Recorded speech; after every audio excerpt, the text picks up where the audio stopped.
वजीर दाखिला के इस बयान की अफगान तालिबान की हुकूमत ने सख्त मजम्मत की है। और साथ ही वो 1971 की वो जो पिक्चर्स हैं पाकिस्तान फौज की, वो जो सरेंडर की और जो जनरल न्याजी बैठे हुए हैं, वो पिक्चर्स भी दिखा रहे हैं just to give an impression कि देखें जनाब, ऐसी बात नहीं है और आपने पहले भी ऐसे किया था। लेकिन मैं सिर्फ ये कह रहा हूं कि पाकिस्तान के अंदर वो क्लेम कर रहे हैं, तालिबान की जानिब से एक स्टेटमेंट आती है कि अगर पाकिस्तान पर यानी कि पाकिस्तान अगर तालिबान पर अटैक करता है या फिर अफगानिस्तान पर अटैक करता है तो उनकी कंडीशन 1971 में जो कंडीशन हुई थी यहाँ पर और सरेंडर करना पड़ा था पाकिस्तान। तो मैं तो पहले तो मुझे सुहेल शाहीन साहब के जो इस बयान से पे एतराज है। नियाजी साहब ने हथियार डाले थे भारतीय आर्मी के सामने। अफगानिस्तान इंडिया का दोस्त है, इंडिया को कहता है कि भाई मैं इंडिया का दोस्त हूँ, पाकिस्तान का दुश्मन हूँ। जबकि तर्जुमान अफगान वजारत दिफा का यह कहना है कि अफगानिस्तान लावारिस नहीं। तालिबान के पास एक एज है क्योंकि जो अमेरिकन वहां से निकले हैं वो तकरीबन $85 बिलियन का असला छोड़ कर गए। क्या ये मुमकिन है कि पाकिस्तान अफगानिस्तान में तहरीक तालिबान के ठिकानों पर हमला कर सके? सिक्योरिटी फोर्सेस पर हमले भी हो रहे हैं। अफगानिस्तान के बॉर्डर पे जो बाड़ लगाई गई थी उसे तोड़ने की कोशिश की जा रही है। बलूचिस्तान में बागियों ने कलअदम टीटीपी के साथ गठजोड़ कायम कर लिया है। हमने ये अपने हाथों से ये दोबारा कांटा बोया है दहशतगर्दी का। आज वही बातें कर रहे हैं। अफसोस है, इसमें हमारी अपनी फॉरेन पॉलिसी की गलतियां हैं, हमारी गलतियां हैं। नमस्ते दोस्तों, जय हिंद। हिंदुस्तान स्पेशल में आपका स्वागत है। दोस्तों, पाकिस्तान और अफगानिस्तान के बीच तनाव चरम पर पहुंच गया है।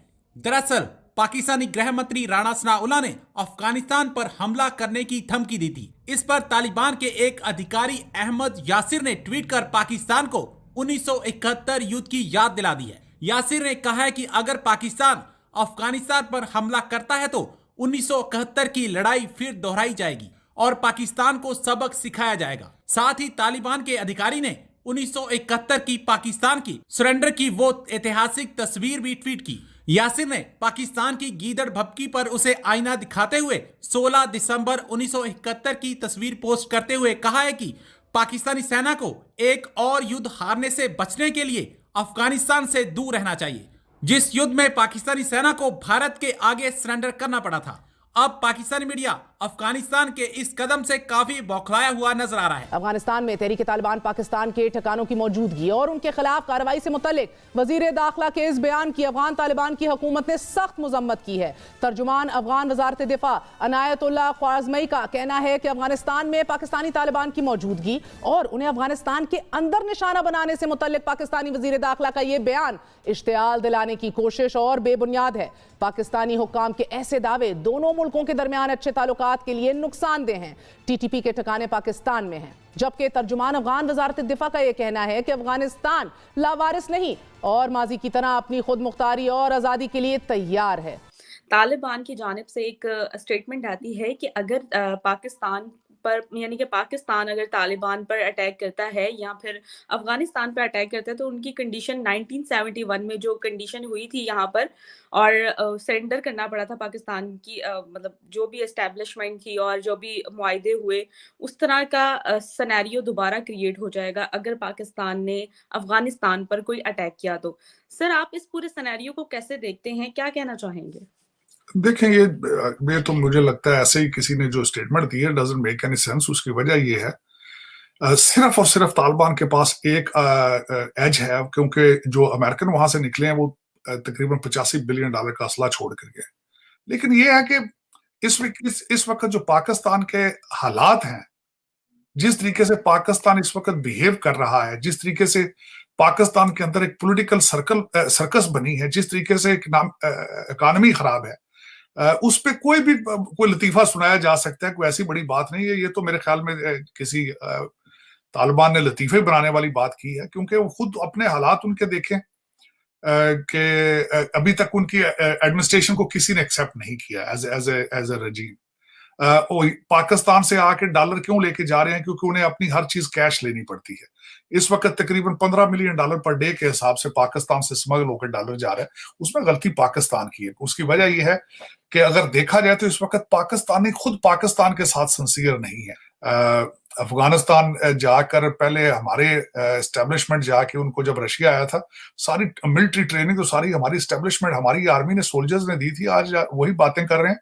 अफसोस है, इसमें हमारी अपनी फॉरेन पॉलिसी की गलतियां हैं, हमारी गलतियां हैं। अफगान महाजरीन को रखना, फिर उनको पूरे पाकिस्तान के अंदर इस वक्त स्प्रेड हो चुके हैं, खुले फिर रहे हैं बिल्कुल। और वही पाकिस्तान को एक दहशत गर्दी में जिस तरह वो स्लीपर सेल है उनके बने हुए, ये पाकिस्तान की अपनी गलतियां हैं। यूएस एड से डॉलर बनाने के चक्कर में हमने मुहाजिरीन अपने सर पे चढ़ा लिए। अफगानिस्तान में जब रशिया आया तो डॉलर बनाने के चक्कर में हमने मुजाहिदीन की कैंप बना लिए यहाँ पे। तो ये सारी हमारी अपनी गलतियां हैं, इसमें उनका कसूर नहीं है। लेकिन ये कि अगर सोचा जाए तो there is no comparison of their military और their fighting power versus their. अब देखा जाए तो उनके पास एयरफोर्स तो है नहीं। ये स्टेटमेंट देने वाले ने कितनी अजीब सी स्टेटमेंट दे दी है कि अगर देखा जाए उनके पास एयरफोर्स को नहीं, हमारे पास F-16 है और कई चीजें हमारे अपने चाइना के साथ मिलके खुद जो वो J-17 खुद फाइटर प्लान बना रहे हैं। वो कह रहे हैं कि हम मोटरसाइकिलों पे सारा कुछ पाकिस्तान गिरा देंगे। और दूसरी सबसे बड़ी बात यह कि 1971 में जो था वो completely was a different game. Pakistan का जो दूसरा हिस्सा ईस्ट पाकिस्तान था, वो एनिमी टेरिटरी के ऊपर से गुजर के दूसरी साइड पे जाके उन्होंने लड़ना था। और वहां पे सर्कमस्टांसेस उनको पाकिस्तानी एस्टेब्लिशमेंट जो आर्मी, उसको सिर्फ और सिर्फ भारतीय फौज के साथ नहीं लड़ना था, उनको वहां पे मुक्ति बानी से भी लड़ना पड़ता था उस वक्त। बल्कि मैं हर साल मजीद पढ़ने की कोशिश करता हूँ। नियाजी साहब ने हथियार डाले थे भारतीय आर्मी के सामने मुक्ति बानी से डर के, क्योंकि उन्होंने उससे कुछ दिन पहले गवर्नर जनरल की रेजिडेंस पे अटैक किया था। तो वो सर्कमस्टांसेस वर कंप्लीटली डिफरेंट। आज इज कंप्लीटली डिफरेंट। दोस्तों, जब से ये बात चली है कि पाकिस्तान जो है वो ये सोच रहा है कि हम अफगानिस्तान पे हमला करें, और वो हमला, सारी बात है, अफगानिस्तान के तालिबान के ऊपर नहीं है। वो हमला जो है वो तहरीक तालिबान की उन हाइड आउट्स पे है जिनको अफगान तालिबान ने पनाह दे के रखी हुई है। अब इस मौके पे कुछ चीज़ें समझने की हैं। एक चीज़ तो ये है कि जो है वो जो लार्जली अफ़गानी हैं, जो अफ़गानिस्तान के लोग हैं, वो समझते हैं, वो इस चीज़ पे आके अफ़गान तालिबान के साथ इकट्ठे हो गए हैं कि नहीं, हम पाकिस्तान को ऐसा नहीं करने देंगे। और साथ ही वो 1971 की वो जो पिक्चर्स हैं पाकिस्तान फ़ौज की, वो जो सरेंडर की और जो जनरल न्याज़ी बैठे हुए हैं, वो पिक्चर्स भी दिखा रहे हैं just to give an impression कि देखें जनाब, ऐसी बात नहीं है और आपने पहले भी ऐसे किया था। लेकिन जो इम्पोर्टेंट चीज़ मैं आपको बताना चाहता हूँ कि एक सेकंड नेशनल सिक्योरिटी कमेटी की मीटिंग हुई है जिसमें ये कहा गया है कि हम वही जो रवायती अल्फाज होते हैं, ज़ीरो टॉलरेंस टुवर्ड्स टेररिज्म होगी मुल्क के अंदर। प्राइम मिनिस्टर ऑफिस ने ये बात की है। और ये कहा गया है कि ये जो नेशनल सिक्योरिटी के लिए ये जो फोरम है, जो डिसीजन मेकिंग है फॉरेन पॉलिसी के ऊपर और नेशनल सिक्योरिटी के ऊपर, ये ही मेन डिसीजन मेकिंग फोरम है।